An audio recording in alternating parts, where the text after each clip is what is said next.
हरे की बड़कन के मुंह पे ताला लगल बा, अब गरीबन के बहार बा। हरे की बड़कन के मुंह पे ताला लगल बा, अब गरीबन के बहार बा। खुशी मनावत बा पूरा बिहार, कहे कि अब आरजेडी के सरकार बा।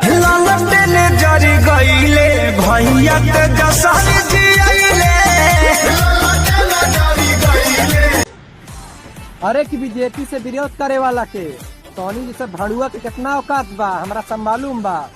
और 2024 में फिर से लाड़ चटिया, फिर से बीजेपी की सरकार बा, बुझावे।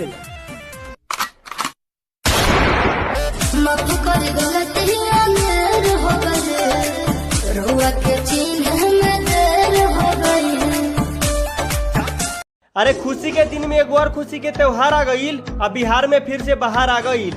कि खुशी के दिन में एक और खुशी के त्योहार आ गईल, अब फिर से बिहार में बाहर आ गईल। हरियर गमछिया उड़ाओ रे, अपन तेजस्वी भैया के सरकार आ गईल।